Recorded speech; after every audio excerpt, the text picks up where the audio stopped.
I came across an article. I can't remember if it was Futurism or TechCrunch, but it referenced an article on Rolling Stone that was talking about this increase in instances of people reporting that people they know are they're just becoming delusional with beliefs that are heavily influenced by AI chatbots. So in essence, people are taking the red pill with these chatbots, and all of a sudden they're talking about new levels of consciousness. They're talking about, psychological distress and the conspiracies. And they're really going deep down the rabbit hole. Now, it was funny. I happened to be preparing my notes for recording this, and also just came across a 60 Minutes documentary on, it's not limited to Australia, but this happened to be 60 Minutes Australia, that was all about this rise of people falling in love with their chatbots, which I think, again, is the same kind of effect where people are getting drawn in to AI in ways that is not healthy at all. And it is amplifying it. So the Rolling Stones report on this, but literally the examples were, I read them and I'm like, yeah, it kind of makes sense. It's what I've been saying we have to watch out for big time. Now, I want to break it down because I see lots of stuff related to this where people go off the deep end and they're convinced AI is, some sort of evil entity on the other side, or, people give it more credit than what it is. And we don't like to go, this is actually an us problem. This isn't, I'll be careful how I say it. I'm not saying it's just an us problem. It is also the tech and how the tech companies are using it and marketing it and, allowing it to be used. So it is that. But where we really start to see this go off the deep end is really, it's something broken on the inside with us. And going back to this anthropomorphism of AI, it becoming more and more and more human-like.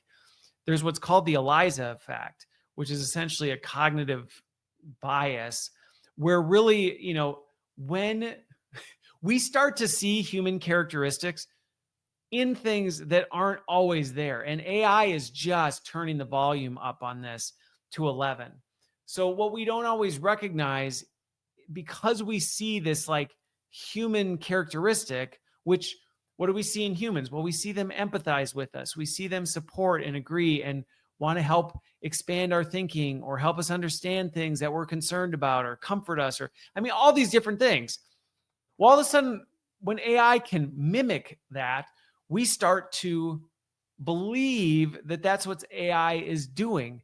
And so it can start to reinforce our biases. It can start to make us think, hey, this is something you really need to watch out for, not realizing this is something I'm looking for, and AI is just trying to help us accomplish what it thinks we want. But because we start to see it as another human being and we think it cares and it has feelings and it has the same concerns we do, we don't realize AI is not going to go, yo, Christopher, you're off the deep end, buddy.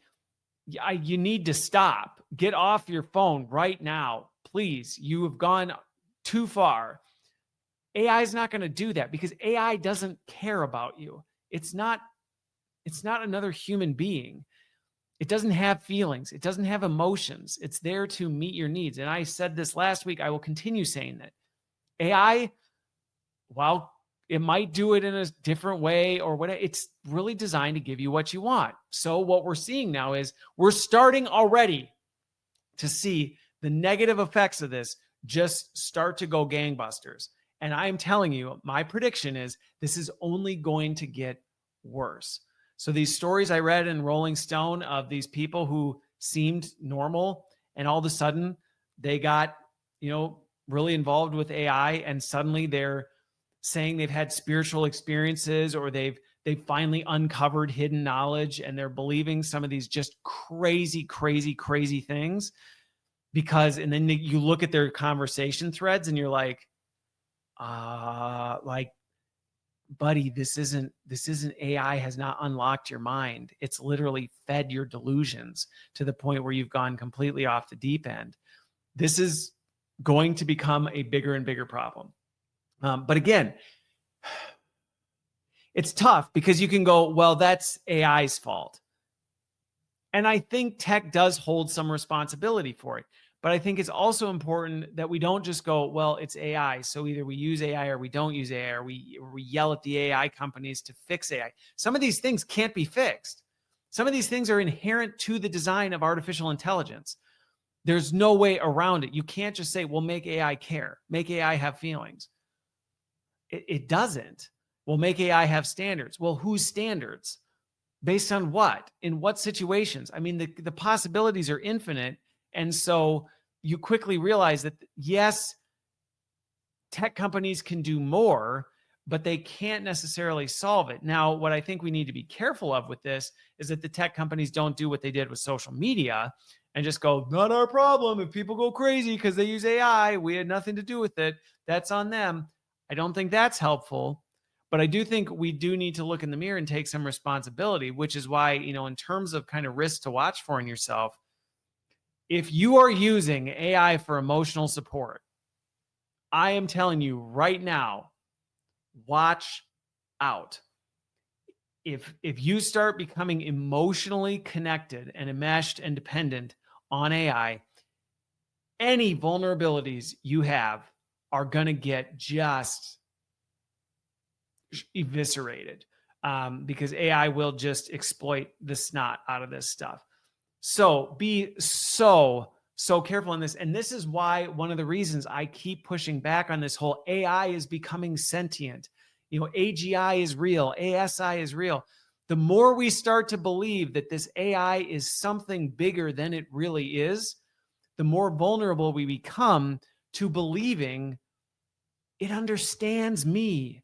It knows me. It wants to help me. No, it doesn't. It is a mathematical algorithm that is designed to do what it's asked within the parameters that it's been given. That's what it is. No matter how advanced, no matter how good, no matter how many PhDs it can get, all this other stuff, it is still an AI algorithm. It is not sentient. It does not care about you. It does not feel anything. And believing that it does, or even starting to believe maybe it could, will make you exponentially more vulnerable to falling for some of this stuff. And like I said, the emotional support. Listen, I've even shared, I wrote a whole Substack article about how I used AI to emotionally process a situation. However, I was not emotionally dependent on it in that process. I recognized the role that it had. Its role was not to be my emotional support system. Its role was to recognize patterns and identify things and reframe them in a way that I could emotionally process and process in community with other people who knew me. I was very clear on the role that it had. I did not see AI as this friend to help me through this difficult experience. I saw AI as a tool to help me process the complexity of the experience so I could process it emotionally and process it in community with others. So it might seem like I'm splitting hairs, but I'm really, really not. And it really, truly is something that you need to be relentlessly intentional about. And you can't just go, oh, Christopher, you're just overthinking this. This is just the tip of the iceberg for some of the things we're seeing. If we thought social media wreaked havoc on the mental health of people, we ain't seen nothing yet. We have not seen even the beginning of this. And I think that's where the human relationship piece is still so key. It's so key. As much of a tech head as I am, I still have so much value on the tight-knit circle of human people that I keep in my life, that I interact with. And, for me, that's a huge part of why my faith is such an important part. Is my faith isn't, with some sentient being off in the distance. It's a very personal relationship, and for a reason.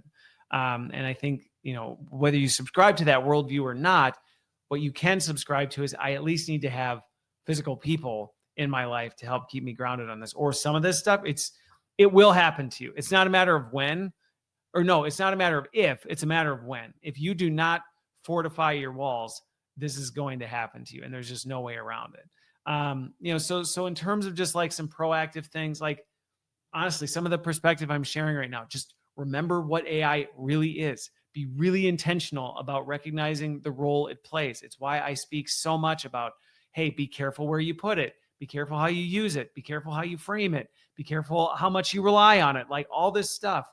Limit your time with it. I think that's one of the other things that I consistently see as a pattern is people will get involved in, not it's they wouldn't even describe it as a emotional relationship with AI. They start having these conversations, and pretty soon they're kind of like isolating themselves from other people, and they have this like secret life with AI. And yeah, maybe it starts as we just talk about, let's talk about the conspiracies of what's happening with, you name this global conflict, and pretty soon it starts expanding, and you don't talk to other people about it, and you don't have those people in your life who go, whoa, hey, you're going too far. And AI is not going to tell you that.